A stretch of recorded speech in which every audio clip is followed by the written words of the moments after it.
This episode is brought to you by LifeLock. It's tax season, and we're all a bit tired of numbers. But here's one you need to hear. $16.5 billion. That's how much the IRS flagged for possible identity fraud last year. Now here's a good number.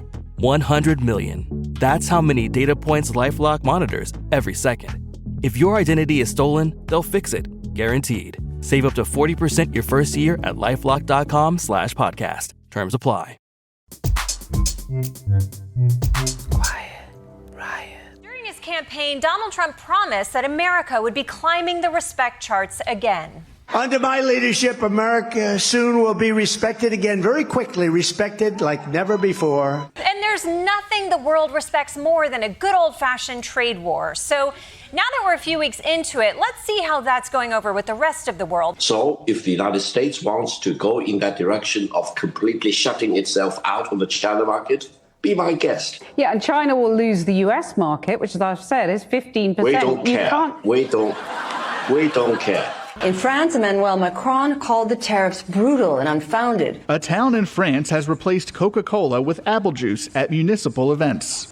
I think Musk should be placed under a mandatory psychiatric hold. This guy has 13 to 15 children around the world. He's a junkie, a nutcase. Come on. In a country known for its politeness, this morning, growing outrage. Many of them now boycotting American goods and travel here. This is my last bag of American product. Social media erupting with calls to buy Canadian and boycott USA. These are not actions one does to a friend. Totally unnecessary and stupid. The madness of a mentally ill man. The biggest assault we have seen since the end of the Second World War. The mess they use is dumb mess. They've been calculated in a way that makes back-of-the-envelope Crayola crayon scrawlings look like the work of Isaac Newton.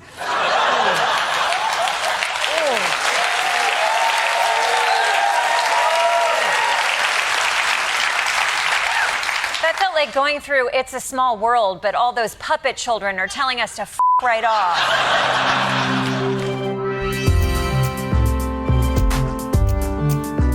Welcome to Quiet Riot, the therapy sun lamp of podcasts, here to bathe our political darkness in a warm glow. I'm Andreou.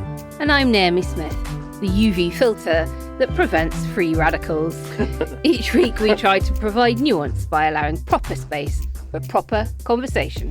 We work on the basic principle that you are as smart as, if not smarter than, us, and need the right questions more than ready-made answers. So mix yourself a nice cordial, stretch your legs and prepare for another Quiet Riot. Quiet riot. Hello and welcome to the show. I'm Naomi. And I'm Alex. And I'm Kenny. This week, as sure as eggs is eggs and as night follows day, the right-wing media has already blasted betrayal narratives at Starmer over his trade talks with the EU, while the US is showing ankle on a deal. So we're going to take a look at where things stand and what it could all mean for the UK. Plus, we all know that the free speech defenders are the most thin-skinned people on the planet, and their agenda is very much back in the news, whether it's Harvard standing firm against Trump, the UK flirting with exempting US tech giants from the Online Safety Act, or indeed Liz Truss's new social media site, aka Facepalm. To help us with all that and more, we're delighted to have another guest making their debut on the show. It's writer, columnist, and king of the killer one-liner, Rafael Behr. Welcome. Oh, thank you. You've really set me up there with a killer one-liner. I don't have one. I don't have a two-liner. But I'll do my best. Raf, the Court of Appeal decided that the sentence handed down to Stephen Yaxley-Lennon, aka Tommy Robinson, was appropriate and need not be reduced. And we were rather struck by his counsel's argument that he has suffered an evident decline in his mental health and cannot regulate his emotions because of ADHD and PTSD. Without wishing to be unkind, those are the precise arguments that the far right argue are woke when applied to asylum cases. Do they not see the irony, or do they not care? Or Well, I think it's asking quite a lot to expect irony to be, the sort of sophistication of irony to be a significant motive in anything around Stephen Yaxley Lennon. I'm very glad you called him by his proper name then. I find it so frustrating that the Tommy Robinson pseudonym has generally taken off as the normal appellation when it's such a cynical way of just sort of trying to present himself as a blokey Anglo-Saxon everyman. Not that Stephen Yaxley Lennon isn't an Anglo-Saxon name, but it's hyphenated and therefore not quite appropriate for his purposes. The underlying point you make, I think, seems absolutely right, that it would be easy to configure how this argument would be presented from the other side if someone else, as you say, a refugee or someone being detained in an asylum barge. Someone with actual PTSD. Yes, with actual PTSD, exactly. This would be a woke snowflake behaviour. Let's not make light of the fact that obviously incarceration can be very traumatic to anyone and everyone, and that might well be the case for Yaxley Lennon. But there is something utterly dismal and demoralising about the fact that he hasn't even got the wit to understand that his pseudo-martyrdom in jail is actually his most powerful political tool at the moment. Yeah. The idea that, if I were him, and I have no intention of even trying to sort of pursue that empathetic exercise too far, but he should be writing Mein Kampf. I mean, that's what you do when you're a fascist in prison, right? You sit there and you write and so to actually sort of be wheedling and pleading for release is absolutely missing the point of what he should do. And we should be grateful for that he is, given everything that's going on in the world. I would pay good money to read his version of Mein Kampf. I would borrow your version, your copy of his version of Mein Kampf, so that I didn't have to pay money to read it. No, look, I think we should just be glad that we are blessed with quite bad fascists. There are some quite effective ones around as well. But when they're actually not good at it, I think it's a mercy. So thank you, Stephen. Not that you're listening to this. Several press reports this week, including the front page of Where Else, The Telegraph, have spilled the beans on the detail of the fabled EU-UK reset with regards to the UK's negotiating position. It seems as though defence will be the top line, with a pact more or less done and dusted, but then a deal on agri-food will also be reached when UK and EU leaders meet for their formal summit on the 19th of May. It is reported that the UK has conceded the ECJ will have some oversight of the rules determining trade in food and animal products, leading to squeals of sovereignty from the usual places and accusations of Starmer being rejoined by the back door. If only. Not content with moaning about that, the right-wing media are also frothing at the mouth about the EU deal on agri-foods, laying to rest any chance of a US trade deal, demonstrating that they do indeed fancy chomping on chlorinated chicken and hormone-injected beef. In relation to the relationship between the UK and the US and the EU, I've always been clear that both are important to us. Now, that for me isn't new. I think that's always been the case and will be the case for many, many years to come. That's why in my discussions with President Trump, we've touched on issues of trade and on issues of security, both really important in relation to the trade that we already do between our two countries, but also the security, the defence and the intelligence partnership that we've founded over many, many years, hugely important to our collective defence. And tonight I'll be at the EU Council. Now, tonight is very much obviously about security and defence, where I do think there's a very important discussion to be had about how we increase our security and defence work together in a very volatile world. But also, I will touch on the wider reset, which goes beyond defence and security, into the fields of energy and into trade and the economy. And so, back to where I started, really, both of these relations are very important to us. Raf, you described this as the fork in the road that everyone can see is coming, but Starmer refuses to acknowledge. Why do you think that is? Well, the Prime Minister's position for several months now, certainly since the US presidential election, Trump arriving in the White House, has been that you don't have to choose between America and Europe and that there's some middle way, but so you could do a trade deal. And essentially, I think... and the question isn't whether you do. Obviously, in some respects, you do, and there might be other ways where there is a middle way. So defence is an interesting example. The UK simply cannot turn its back on America when in a defense and security sphere, because actually a lot of the keys to British military hardware essentially and the software sits in the Pentagon, right?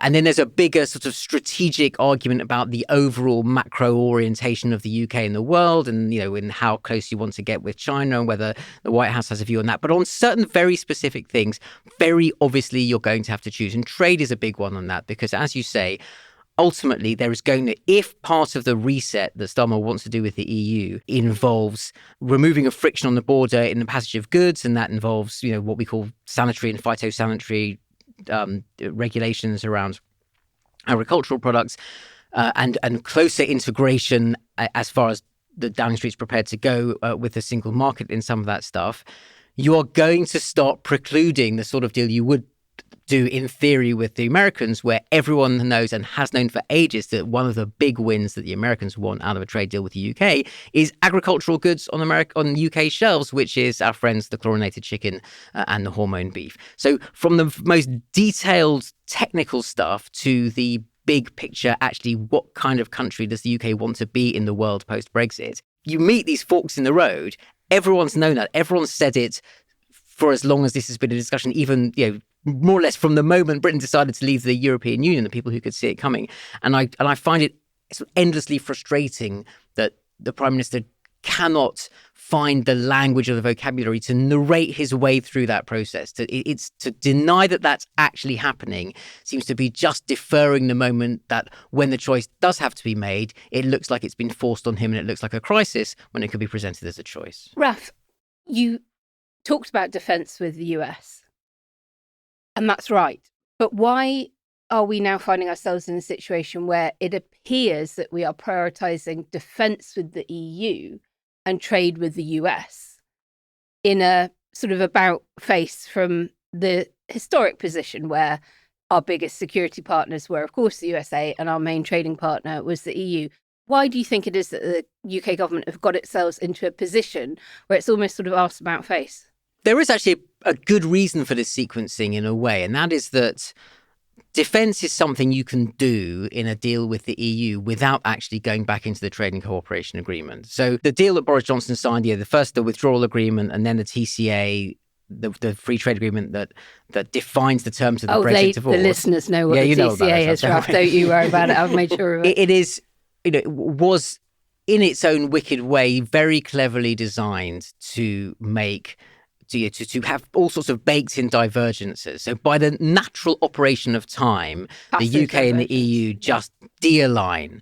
And it's actually very, very difficult to undo that. And because sovereignty was the paramount commodity that the UK wanted from the European Union, an entirely worthless pile of fake magic beans that Boris Johnson traded away Britain's actual valuable instruments of leverage in the European Union for, it means that there isn't actually a whole lot that the UK can actually offer the EU on the trade piece. Frankly, there are a few bits and pieces here and there, but Brussels got a very good deal out of that. So it's just quite hard to say, let's do a reset. And the first thing we want to do is use up all of your negotiating bandwidth, take up all your time, have a really difficult conversation about something you don't particularly want to do. Whereas defence, actually, the UK, alongside France, is a significant European military power. It's a nuclear power, the UN Permanent Security Council member. It's by the standards of the US and China, obviously. It's in a different league, a smaller league. But with Russia on the eastern doorstep, in Ukraine, the threat that Europe's eastern flank is feeling from Moscow, it's genuinely something Britain brings to the table. So it makes absolute sense to say, if we can, we're not the Tories anymore. That's your first calling card. We are going to have a grown-up relationship. If we rebuild trust on the defence piece, then that starts to make it possible. We can then say, oh, look, and there are some of these slightly trickier things we'd like to have a conversation about as well. So that was the logic there, and I think that makes lots of sense. And then in the sort of second part of the question in relation to, well, then why trade with the US? That is a little bit more mystifying. I think in a similar way, it is actually going to be ferociously hard to get a full free trade deal with the US, not just because UK consumers don't want the chlorine chicken and the hormone beef, but actually because any trade deal with the US, every congressman, senators, everyone in the House, they will have their bugbears, their bits and pieces they want to do. It takes a long, long time. And it feels to me a little bit as if actually what the UK is, because what they actually talk about now very carefully is an economic deal, not a trade deal. Yeah. What they're trying to get is some kind of technical win. And it feels as much about a diplomatic mood music with the White House as it does about a serious overture to get a proper treaty, whereas actually on the European side, there is genuine ambition there, I think. I find it interesting that I think the positions have slightly reversed, because I found J.D. Vance's intervention at precisely the moment when we're beginning to get a little bit of leaks from what's going on in the EU-UK deal. I found his intervention actually quite desperate. He was trying to tilt the thing away from where he seems to know it's going. Yeah. And I think that's interesting, because I think the US have ended up in a position where they need a deal with the UK A bit more than the other way around. They need a deal with someone. I think that's they right. need to have a positive paradigm Look, that if you behave, if you behave as a country, this is how you get rewarded. And Peter Mandelson is very happy to and oblige. they are running out of candidates. I think that's absolutely right. Also, there again, we have to sort of be very clear about what category of deal we're talking about. I think a sort of a quick and dirty, can we somehow negotiate these tariffs down? Or, you mentioned Peter Mandelson. He's been reported to be very agitated about avoiding tariffs on pharmaceutical exports, which is a big deal for the UK, right? So there's a big difference between saying, have this concession, here's something we can give you, please don't now tariff our pharmaceuticals, and an actual free trade deal such as the Brexiteers were talking about 2016 to 2020. These are two completely different things. I mean, it's the former we're talking about. But it's interesting. I think you're absolutely right. I also read those Vance comments as, okay, the whole tariff liberation day profusion of the flinch from the markets. They are now thinking, at least at some level, the sort of strategic divide and rule thing, need appealing the UK away from Europe as part of a strategic sphere of influence, basically making, can Britain be sort of like our European El Salvador? Is now is kind of the project. I mean, I'd love to see. Yeah, and I'd love to see Starmer in that get-up, like an extra from The Sopranos.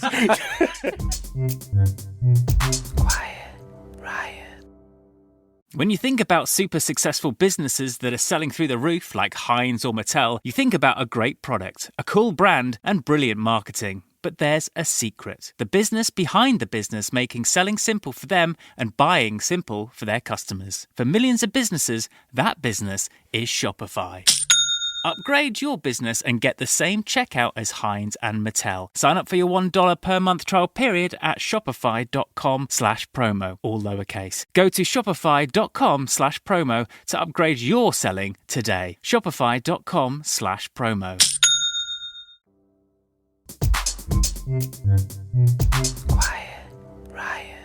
What makes it really confusing for me, and I don't know if that might be something that people listening share, is that I have a sense that a lot of what we see is display while other stuff is going on in the background, right? So that there is a plan, they know where they need to be in terms of trade, but they also find no point in burning the bridge before they need to. So they will dance this dance until the summit happens and the result becomes known. Am I right to think that, or am I overreading the strategic nows present in number 10? Okay, I have a lot to say. Okay.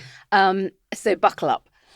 I think quite a lot of things. There is clearly a situation that Starmer has created in no small part for himself. He led the coalition of the willing piece. I will be the guy that brokers a really great defense and security pact, alliance, whatever, pan-European, in the face of Trump withdrawing from the world stage on military support around the world, etc. And he has also signed himself up for the government having a number one ambition to grow the economy, fastest growth in the G7, etc. Why do I see that as being in conflict? Well, to Raf's point earlier, the sequencing of all of this is making it very difficult for the UK to get concessions later down the line from Europe. Rightly, Raf points out we are a minnow economically by comparison to blocs like the EU, China, and the US. And there is not a huge amount for the EU to gain from improving the technical barriers to trade chapter of the TCA, the services chapter, etc. What there is benefit to aligning with us on defence. And quite rightly, as Raf points out, we are this big military power still in relative terms within Europe. They did want the EU a youth mobility scheme, now being talked about as some kind of youth scheme, because I think they're a bit allergic to the word mobility, having freedom of movement connotations. We did say they will end up calling it Bob. Bob is back. Why does this all matter? Because what I'm hearing is that as we get close to the summit, the Defence and Security Pact more or less totally agreed. Fish are not going to stand in the way of that whatsoever. That is going through. I mean, let's review that sentence for a moment. The defence deal is done. Fish are not going to stand in the way of that. I mean, but that's what was being agreed. And can we just say standing fish is just the sort of thing that Eurosceptics would have got very agitated about. It's like French, this EU, Brussels, they want our fish to be able to stand. Our fish swim. And then, anyway, that's it. Bring back bending fish. And some kind of SPS, phytosanitary agreement, that has ECJ oversight. So what we know from all of the econometric modelling that we've done is that doesn't get you growth. Yep. 0% GDP growth in the long term from doing that deal. But I think what UK government is hoping that the summit has a political declaration attached to it. So they've got the big announcement on defence and, oh, look, here's the framework, the principles by which we will, in future, discuss some of the thornier issues, like insert all the stuff that we know will get growth. Like a regular... like reducing the barriers to trade. Summit or something where you Exactly. So and we know what we need is the alignment on goods to get the growth around the country, and ideally goods and services. That might be a stretch too far, but that can get you very significant levels of growth. We're talking over 2% potentially, even with US tariffs. And from the EU side, I don't think they're quite as keen on this political declaration as UK government is, who are pushing it quite hard. And at the moment, if you even talk to the EU about things like touring artist visas, they're like, yeah. DCMS here in the UK is very on board with that. So you've always got to remember that there are two negotiating partners in all of this.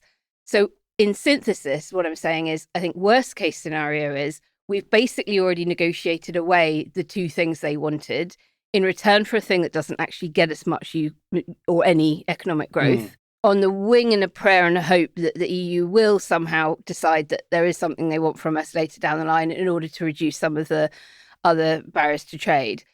In a more positive read on that, it could be that government have been much more clever about this, and they have made the Defence Pact contingent on the EU agreeing that they will negotiate more on those things when the official TCA review comes up in 2026. We have some things expiring, like the fisheries agreement, like some of the stuff around energy that does expire in 2026. So they will have to get a move on and renegotiate some of those things more quickly. The nuance of the wording and we're going to have to really read what comes out of the 19th of May statement with a fine-tooth comb, because whether it's will or may could be a really big difference in terms of how well UK government have actually negotiated. Can I just zoom out a bit on that? Because I think what's very interesting on this is that, you make that very good point about how there's always a tendency, and we remember this bitterly from 2016 to 2020, that a lot of the discussion about what the UK might or should get from the EU is a conversation that goes on between ministers and the lobby. And a lot of it takes place without any relationship to no one's actually talking to anyone in the EU or in Brussels, don't really understand what's available. That happened all the time when it was the Tories. It's still happening a little bit now.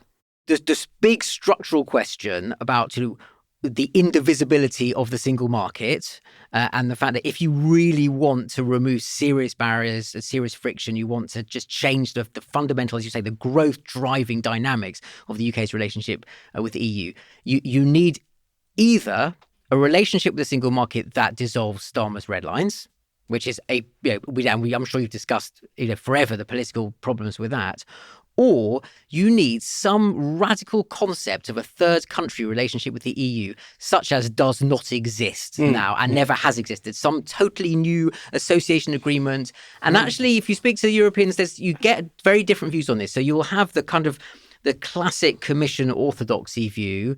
Did you not hear anything Barnier said to you in those 4 years? Yeah. Grow the fuck up. We are a rules-based This is not organisation. happening. Yeah. But then you do actually get others who say, look, Trump in the White House, Ukraine, Putin, actually, China. you know what? Can we be a little bit, is it possible to be a bit less theological and a bit more imaginative about this and devise that extra new model of association between Britain, it was once a member, the new third country status that doesn't exist.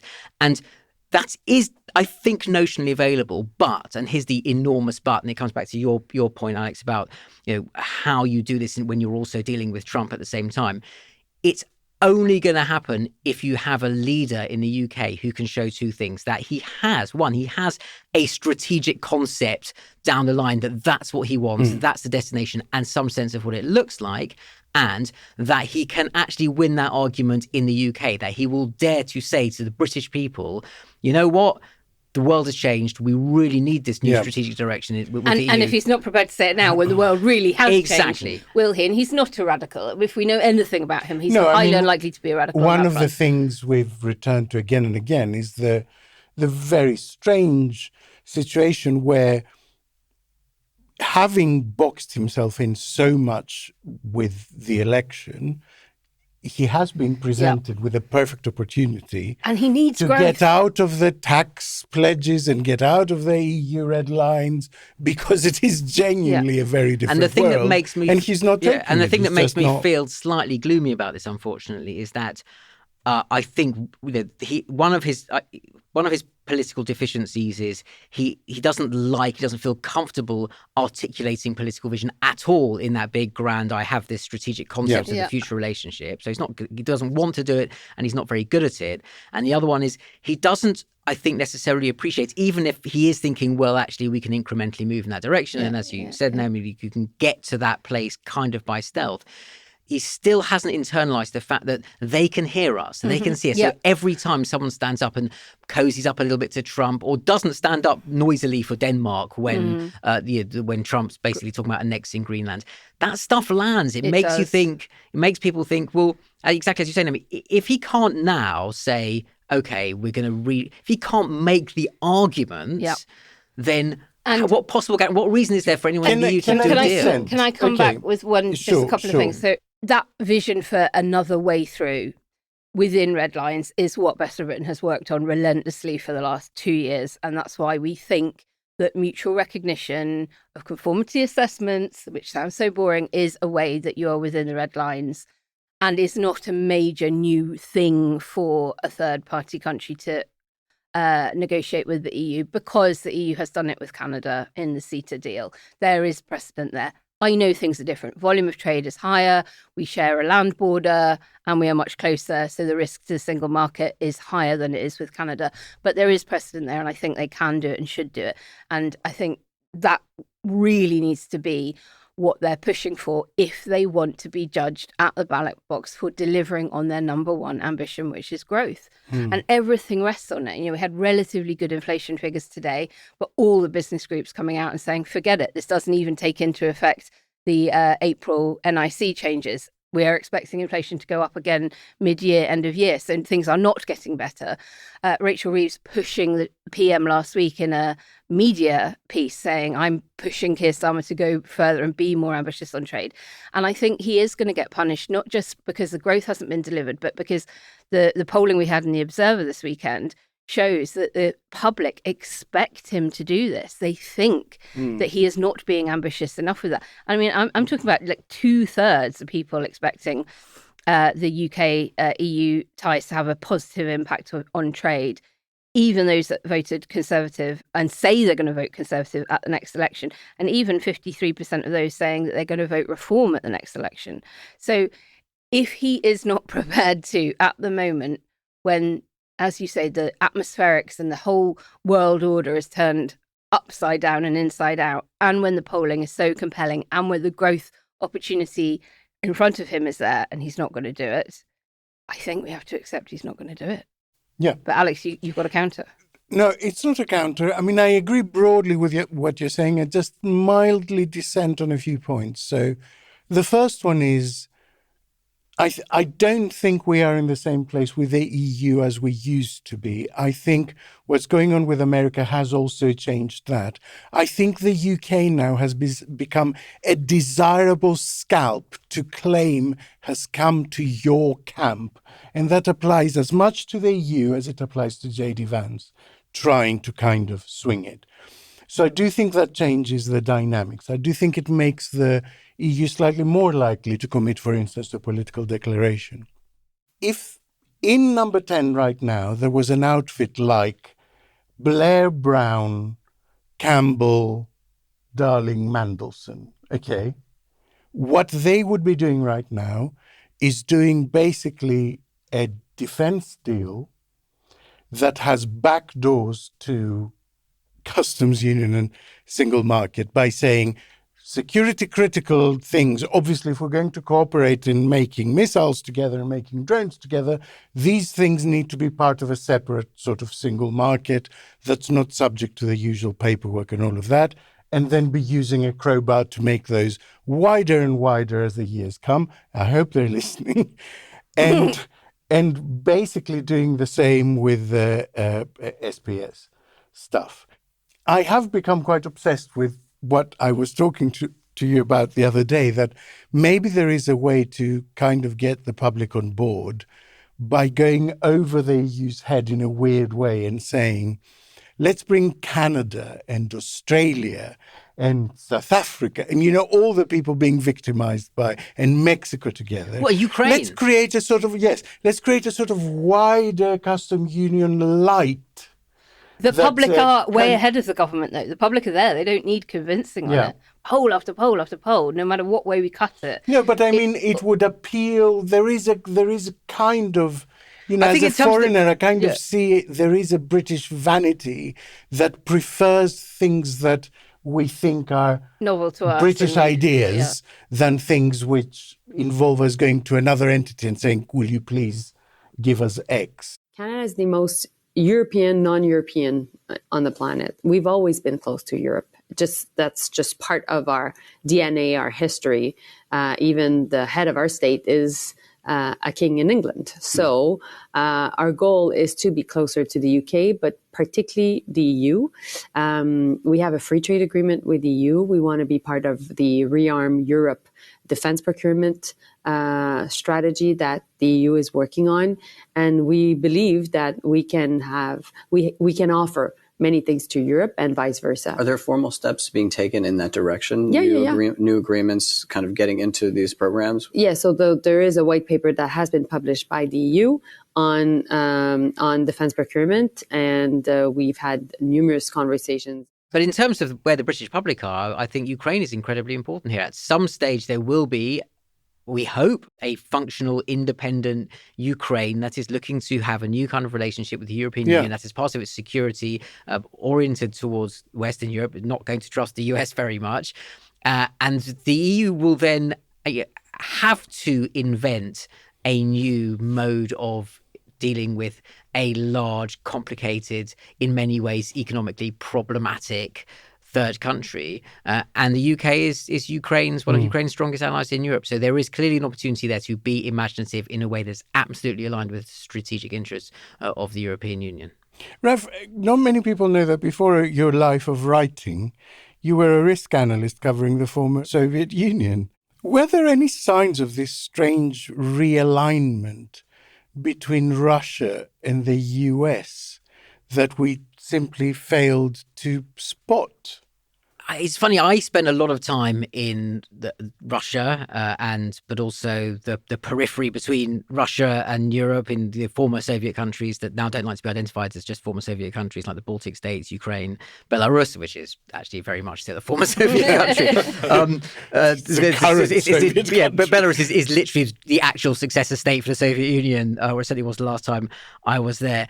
But I was there particularly in that period shortly after the collapse of communism. So the dynamics and the culture was very different. But it is something that I've noticed on and off over many years, and from conversations with Russian friends, and I still have Russian friends. They're liberal, dissenting Russian friends who are in varying states of despair. But that sense that actually, during the Cold War period and afterwards, the superpower parity gave Russians and Soviet citizens an understanding of America that I think Europeans sometimes lack. I think there's a kind of an old world legacy of 19th century empire, a kind of arrogance about that's more cultural than economic or anything else that you get in particularly Western European countries, France and the UK, that sort of looks down on the US in a way that there's this sort of vulgar, brash Americanism.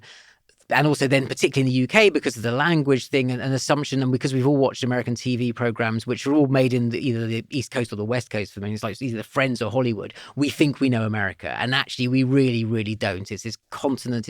It's a totally different cultural entity in so many ways that Europeans can misunderstand. And actually, I think the Russians get it better in many ways. They have that same, again, the vastness, the continent, an imperial expansion. They went eastwards, America went westwards, but still gobbling up. They sort of saw it as a wilderness, but actually had a lot of indigenous people in it. I remember a Russian friend of mine in the sort of late 90s who went to America for the first time, and he came back and he said, the amazing thing is it's basically like a Russia that works. It's like that is sort of what the Soviet Union was really trying to be, but somehow they're just the brash, just the swagger of it. And it didn't make any sense to me. I thought, what are you talking about? This is so different. And actually seeing that in ideological, cultural, the affinity that you get, not necessarily directly between Trump and Putin, because they are very different people, and that relationship we could try and unpack in all sorts of different ways, that some tend right towards conspiracy theory. There's something about the MAGA culture and the Putin nationalism. There is such an affinity there. The strongman version of history. Yeah. But also, there's a very interesting thing. I watched some Russian news on YouTube sometimes, and there was an interview there where someone was talking about how these Trump people, there was a guy, I remember, was it Hegseth? I can't remember who came on to do it in some press conference, and it was Ash Wednesday, and he had the ash on his forehead. Yeah, it was just to show that he'd just basically come from church and he was a God-fearing Christian. And that sounds like Hegseth. And what was interesting was that the Russian news anchor was going, there you go, look at that. That's traditional values. You never would have seen that under Biden. There's something very ethno-white, Christian nationalist, reactionary bit of Putinism has really got a certain kind of soulmate quality with that fanatical bit of MAGA culture. That's interesting, and it's important because it would imply that this realignment is not merely Trump dependent, that it could be a more permanent one, basically. Quiet Riot. Canva presents a work love story like no other. Meet Productivity. She's all business. The Canva doc is done. Creativity is more of a free thinker. Whiteboard brainstorm. They're worlds apart, but sometimes opposites attract. Thanks to Canva. The data is in the deck. And now it's an animated graph. Canva, where productivity meets creativity. Now showing on computer screens everywhere. Love your work at canva.com. Quiet Riot. The Independent reports that White House sources say the UK's free speech laws and protection of LGBT plus online is a red line still for the US. And I genuinely cannot remember other countries demanding non-trade domestic policy concessions in exchange for a trade deal. I cannot think of equivalent situation where this has happened, where a country has said, if you want a trade deal with us, then you have to not have equal marriage anymore. I think it's fascinating. You're right. I've had this thought as well, because I remember, again, going back to that time in the 90s when communist regimes were collapsing and there was a lot of negotiations, mainly about loans and structural funds from the IMF and the World Bank. And all the requirements of those. Tell a Greek about that. Well, exactly. But so the requirements were structural and political, and then also, but once former Soviet satellite countries wanted to join NATO and the EU, there are also requirements about administrative capacity, but values as well. It was about being a better democracy, crudely speaking. And so that boundary between what is a values judgment about the kind of country you are, and therefore whether we will give you this, what is essentially an economic favour by letting you join our club, even if there was also benefit for the admitting party, that it's not entirely clear. But where I think you're right, Alex, this is completely new, is that because what's actually happening, and going back to that story you talked about there, what the very specific point they're making here is about the provisions of the Online Safety Act in the UK, right? So which is essentially saying providers of digital content, platforms, social media, apps, search engines have to have some mechanism for policing content that under the UK law is harmful. And there's been lots of arguments about what that is. Now, that is now treating information and digital content from the American point of view as a market product. It's a very crafty thing that they're doing, because what they're really saying is, my good friends Elon Musk and Mark Zuckerberg want to be able to operate in your market space with no regulation and no impediment, and you should do that for us. Now, when they say that, when it's about hormone beef and chlorinated chicken, the Europeans get to say, well, our consumers don't want it, and we don't like to eat it, and we've got our own chickens and our own cows. Thank you very much. But when they say the equivalent thing about digital content, which is that's toxic, and some of that stuff is poisonous, and we don't want it in our market because it's Nazi material, it's race hate, it's all the stuff that you might want to control under the Online Safety Act, then the Americans go, oh, that's censorship. They don't mean it. So they obviously, it's Trump. They have no concept. They don't share our concept of political liberty, and they don't care. But what they are doing is using the language, the camouflage of political liberty to basically demand market access for a product, just as they would if they could get away with it. We'll come back to this in topic 2, because it's kind of also relates. Totally. Sorry, I've sprawled across your. No. It's absolutely fine. It's absolutely fine. And listeners, we have one call to action for this section, and that is to please visit commonsensedeal.com and take one of the many actions there. Who are they? What do they do? Do you want to say a couple of sentences? Okay. This is Best Written campaign for a common sense deal. Visit my OnlyFans page. Look, if you want to do a little turn, we can stick a video on there as well, Alex. What is it? So commonsensedeal.com is a home for whether you are a business, you click on I'm a business owner, and that takes you to the action that you can take in order to try and influence the summit on the 19th of May. I'm a voter, I'm a policy wonk, different kinds of actions for different types of people that want to make sure that we are prioritising EU trade, not US trade. So it's a portal for we brought it all together. Contributing to the summit debate. Okay, good. Quiet riot. Quiet riot. Right, it's that time for the part of the show where we wade through the culture war swamp with only a reusable canvas tote bag and sense of irony to protect us. It's time, of course, for Wokey Dokey. Wokey Dokey.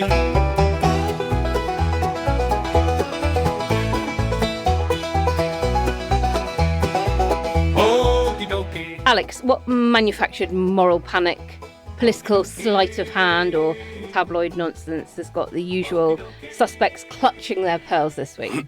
So let me read to you the HTML address of the Daily Mail article and see if you can guess. Oh, God.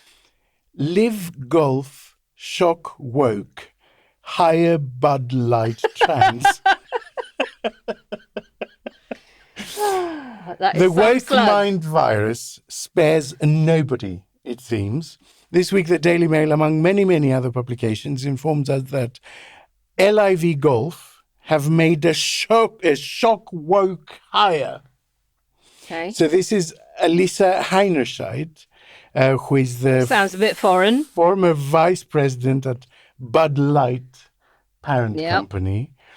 And she's the one that basically did the ambassadors thing, one of which was Dylan Mulvaney, which caused a massive outcry. And then she ended up leaving the company. And yet, it seems she has not had her head shaved, been put in a sackcloth and made to count grains of rice for the rest of her life. She has, in fact, got a new job at the marketing team for LIV, who probably got her for a song, to be honest.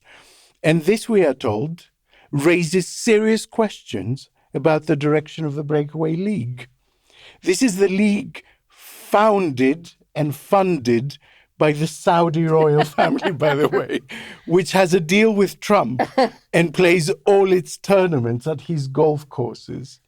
So this week, Naomi, the LIV Gold League, the Saudi royal family, and Donald Trump may, in fact, be woke. Oh, my. More details as we get them. Thank you, Alex. Listeners, you probably won't be able to top that one, but if you can, send it in to You say that every week. quietriotpod@gmail.com. You say that every week, and every week there's some madder thing.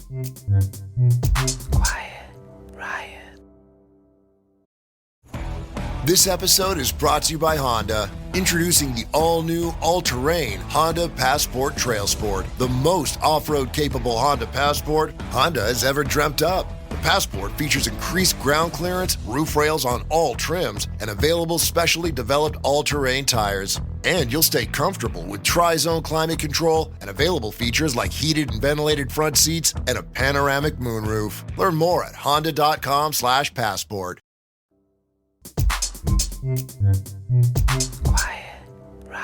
The culture wars often result in uncomfortable bedfellows, and there is no area in which this is more evident than free speech, in quotes. Organisations, publications, and individuals who have for a lifetime aligned themselves with individual liberties are now finding themselves cheering for autocratic regimes, suppressing the sort of free speech that they feel has suppressed their sort of free speech. Campaigners who 20 years ago would fight tooth and claw against the state holding any data on citizens now find themselves perfectly relaxed about big tech firms, often much larger and more nefarious than the state, being entirely unregulated. They brand any attempt at online safety woke. Was it always a grift and disingenuous, or do they really not see the contradictions? Alex, is something very basic at the heart of all of this, like a Thatcherite credo that the state is inherently lazy and wicked, whereas private enterprises are inherently good and efficient? I think that is part of it, for sure. There is no other way I can find to explain why you would say, TikTok is a dangerous thing because it's controlled by a company that is basically closely associated with the Chinese regime. But X is fine because it's fully owned by an individual that does Nazi salutes. Yeah. I mean, there is no other rational way to explain why you worry about the agenda of one and not the agenda of the other that doesn't involve some kind of basic state bad, private good dichotomy, as far as I can see. Yeah. So I think that is part of it. Is there a racial element to it, though? China bad, America good? A lot of the stuff about China is quite xenophobic. A lot of it is rightly cautious. It is an aggressive regime in terms of, for instance, intellectual property theft. It is both, I think, completely justified to be very cautious of China and strays into xenophobia quite often, in that, for instance, I've seen stories in this country about, some British Chinese citizen donating to a political party that seems to be a story merely by virtue of them being British Chinese. meaning it must be that they're a spy. Yeah. Yeah. Raf, Harvard. So Trump is trying to blackmail Harvard into dumping its hiring policy. At the same time, we're told that any kind of interference into anything is bad and we should all be allowed to say what we want, but not Harvard. How do you see this playing out in the USA? Weird, isn't it? A couple of different things is going on here. So university, obviously a clampdown on universities is the sort of thing you do when you're an authoritarian regime and you don't like independent centers of learning, and very clearly you would like universities to be teaching official party doctrine and orthodoxy. Whether that the Trump regime wants to do that by saying your diversity, equity and inclusion program is wicked and woke and you should be doing something else. It's the sort of thing Viktor Orban has done to universities in Hungary. It's the sort of thing the Soviet Union did. It's sort part of the playbook. It's very 20th century playbook authoritarian behavior. I suppose that's what I'm saying. Whereas in the digital environment, that's something I think very different. It's the same ethos. So obviously, we don't want to accept a debate about free speech on terms that are given to us by Trump or Vance or least of all Elon Musk. I think we have to go back to what we were saying in the first part of the podcast about there are basically large commercial big tech interests, and those are about market access, and the fact that they use the language of free speech to try and make those demands of other countries. That's just pretty cynical. But at the same time, it was the case that for most of the 20th century, one of the things you really wanted to be afraid of in terms of a repressive mechanism was the state. And the idea that actually there is a digital panopticon that is owned by private interest is substantially more frightening and sinister than anything the state could build. Yeah. That genuinely is quite new. Yeah. And actually, when you had the great profusion, the first wave of dot-com boom in the late 90s and the early noughties, and Google's ethos, they declared themselves to be, their motto was do no evil. And there was this incredibly utopian, idealistic idea that they used to say the internet, it will always root around censorship. And this is going to be a way that all authoritarian regimes anyway will have to collapse because you basically the normal mechanisms of repression won't function because the internet is freedom. And that came out of a very a libertarian but actually quite an optimistic Silicon Valley culture that was actually suffused with a lot of hippie stuff that had been seeded in California. And then they made a fuckload of money. Yep. Basically. And then they got rich and discovered that actually libertarian and capitalism and all freedom. Actually, but what it means is so that kernel of a sort of a utopian liberal idealism that is now being co-opted for an authoritarian project means that the argument about free speech on the internet is much more complicated than the thing that's going on in universities. Yeah. And it means I think we have to be very clear about saying what's actually happening here resembles in that respect, if we're talking about authoritarian antecedents, whereas this universities thing is quite Soviet, actually the internet thing feels to me much more like Boris Yeltsin and the oligarchs around him who sort of owned media companies. It was all very private sector. It was very, very capitalistic. It was all about but it was capture of a capitalist market system by oligarchic interests who understood that you could control the flow of information, dictate politics, and do deals with power to say, look, I own it. In the case of someone like Boris Berezovsky, it's like, look, I own TV stations and newspapers. You run the state. There's a great deal we can do here. Now we've got the internet version of that with Musk and Trump. I was watching a White House press conference yesterday. That's Tuesday for people listening on Thursday, where there were loads of new people being given a pass and loads of the sort of more traditional outlets excluded. And it genuinely sounded a little bit Soviet.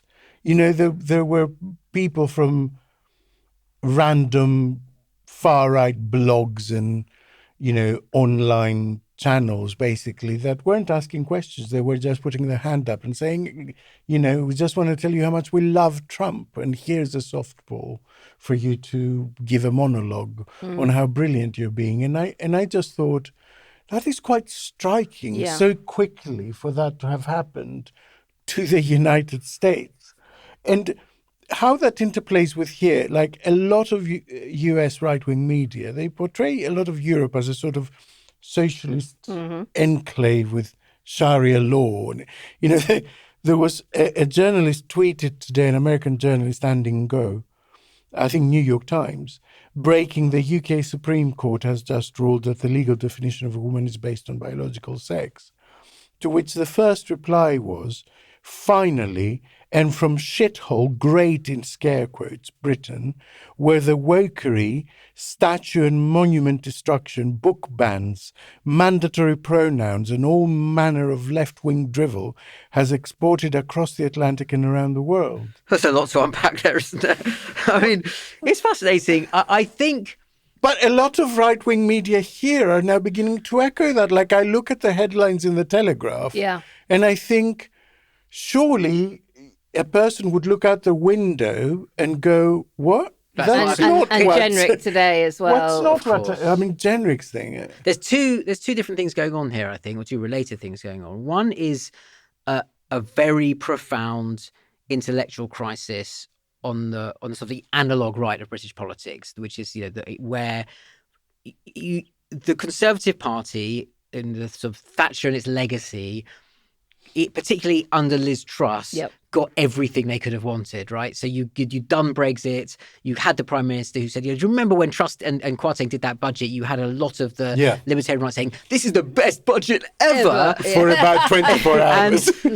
And so it was, it was like one of those doomsday cults where you say, like, tomorrow is going to be the rapture, and then it happens, and then there's no rapture, and they can either go, okay, everything I believe turns out to have been a massive fraud, I've got to double down, or I've got to really double down. Exactly. And you really see this in Kemi Badenoch. I mean, the fact that she's a leader of the Conservative Party and she's more obsessed with this stuff, she'd much rather pick away at the scab of a sort of tiny examples of campus politics stuff, as if this is what's the defining threat to liberal Western civilization, as opposed to there being an actual tyrant in the White House, because without having anything to say about, for example, public services, because actually the refutation of their big picture political economic model is so thorough. I mean, it's not just Brexit, austerity, all of it. They really don't have anywhere else to go. So that, and even during the pandemic, you had the situation where you demonstrate the most popular thing that Rishi Sunak ever did was pay everyone's wages. So. And they can't process that. So they have to find some other ideological place in which to feel moral outrage. So that's one thing. And then separately, there's a very specific media element of this, which is that it's very hard to make money out of media in this day and age, in the internet. But there are an awful lot of mad right-wing Americans with eyeballs, way more than there are Brits. So if you're the Telegraph or the Spectator and the Mail Online, they're not writing it for us. The business model is to go and get those people. So they are very specifically because they get a fanny throb by seeing how Europe is falling apart for being too liberal. It's literally about market scale. Wow. And I've noticed Reach change their content a lot over the last few years. I'll be scrolling on social media and I'll get a Reach advert about a sensationalist headline like mother of three mown down 2 minutes from home. And I'll go, oh God, I didn't see that on the BBC. And I'll click on it and it'll be like Utah. And they're actually putting US content onto UK and I think one of sites. The biggest questions for me about the way UK politics is going to evolve in the next 3 or 4 years going into the next election is whether the fact that the UK right-wing media ecosystem has been completely distorted in the gravitational field, if I can mix my metaphors, of American radical conservatism. Does that mean actually Farage and even more so Badenoch are actually kind of hemmed in a 15-20% sort of place where they're not actually speaking for the mainstream of Britain, and that's kind of good for Keir Starmer?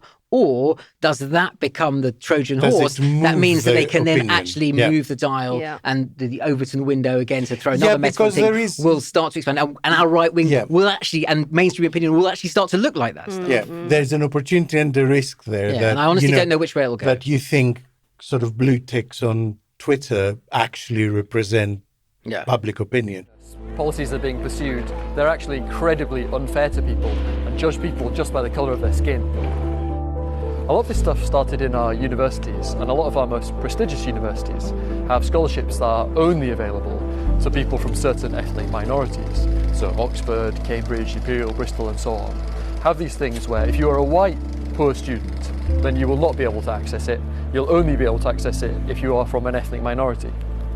It's selection by skin colour. It's everything that we're principally against and that we fought to stop in the 60s and the 70s.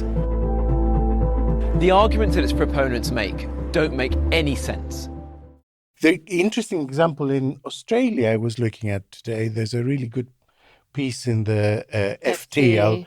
I'll drop a link in our show notes, where the Liberals, which is the sort of Conservative Party, right-wing party in Australia, they went full pelt on all this anti-woke culture war stuff, really trying to emulate the Trump playbook, saying we're going to shut down universities that are woke, all of that stuff.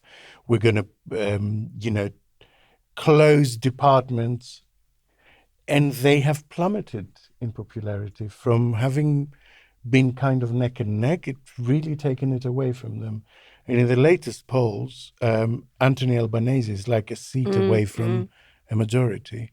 So it's a massive reversal. It does make you think, wow, that must be available for Starmer in the argument with Farage. And again, coming back to what we were talking about earlier, the inability to narrate events, to take the opportunity of everything, of the kaleidoscope have been sort of twisted so drastically in a way that you must be able to say, look, actually, we are now representing the mainstream national interest of this country. True patriotism is this guy, friend of Vladimir Putin. Exactly. Have a look at what's going on. And you look at what's happening in Canada, where, I have never in my life, in all my years of thinking and writing about politics in any country, have I seen a whole gradient on the chart. Vertical. Well, as the Canadian Liberal Party has done. And it's interesting because it was the same in Australia. Like, all this stuff was working for the Liberals up until the point Trump took over. Confusingly, the Canadian Liberals are the actual Liberals. But do you know what I mean? It was working up until the point Trump came in. Yeah. Mm-hmm. And now there's been a massive backlash and saying,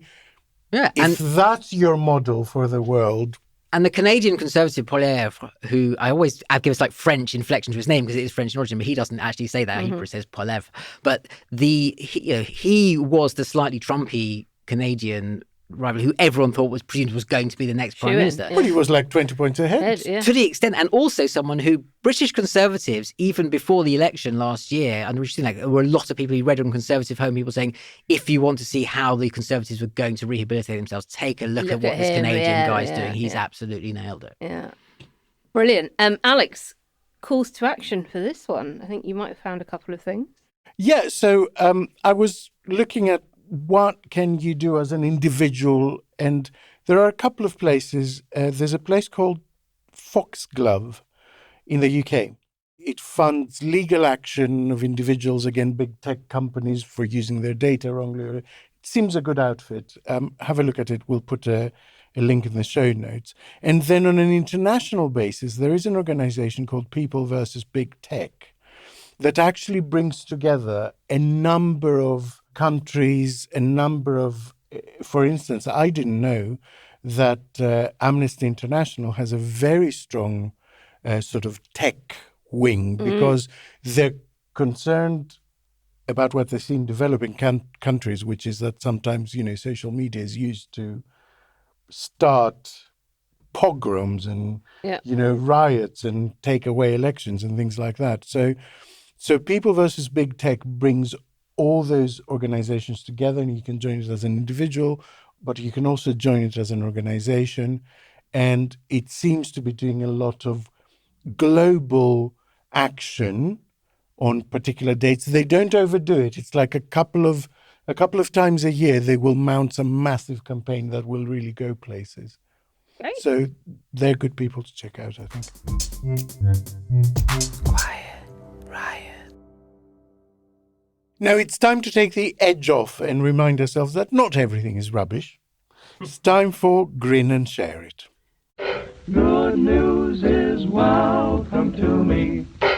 Bad news is hell come to me. Good news. I want good news. What good news have you got for us, Naomi? We need some. Beans, they're good for your heart. Beans, they make you have reduced symptoms of influenza and herpes. Scientists in Pennsylvania have created a kind of antiviral chewing gum made from the Australian pea plant. And it contains a strong antiviral protein, and the researchers have used it to reduce the viral load in patients' mouths for both influenza and the herpes simplex virus. A chap called Henry Daniel at the University of Pennsylvania School of Medicine has replicated work he undertook during the pandemic to create a chewing gum with the potential to neutralize the virus in your mouth. Wow. And the reasoning being that viruses are spread much more significantly from oral rather than nasal cavities. So we're all familiar with the first defense type sprays you put up your nose, but actually they're saying it's more likely to be at the back of your throat from your mouth than up your nose. So made from Lablab pureus, I don't know if I pronounced that correctly, which naturally contain an antiviral trap protein. This bean-based gum was shown in a study to neutralize 2 herpes simplex viruses, HSV1 and HSV2, and 2 strains of flu, H1N1, which we've all heard of, and H3N2. And so in their study, published in the Molecular Therapy journal, Daniel and his collaborators in Finland demonstrated that 40 milligrams of a 2-gram bean gum tablet was adequate to reduce a viral load by 95%. Oh, wow. Daniel and his colleagues are now looking to use the Lablab bean powder to tackle bird flu. And of course, that is currently having a really significant impact in North America.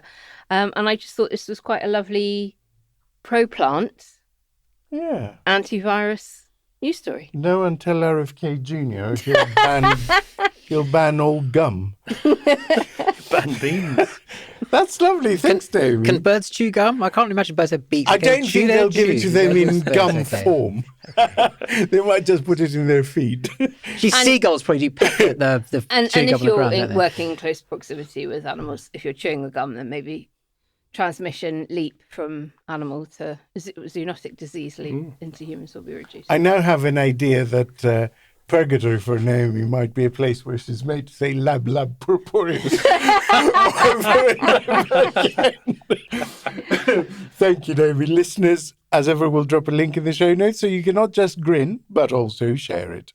And that's a wrap. Listeners, thank you ever so much for joining us again. And don't forget to head over to ko-fi.com/QuietRiotPod to back us if you can. As mentioned on Sunday, and I hope you're listening, Kenny, the next Ask Us Anything will be at lunchtime on the 22nd of April. Woo! So be sure to sign up before then if you'd like to come along. All that remains, therefore, is for us to extend our heartfelt thanks to Raf for coming on the show today. Will you come back soon? I'd love to. Thank you very much for having me. It's been lovely having you. Hear, hear. We'll be back on Sunday when we're going to discuss the Supreme Court ruling on the legal definition of biological sex. We wanted to take time to read and absorb the judgment and reaction from stakeholders. But in the meantime, we are sending support, love, and a promise to stand up for you to all of our trans listeners. Thanks, Naomi. And listeners, remember that we really do love you lots. Bye.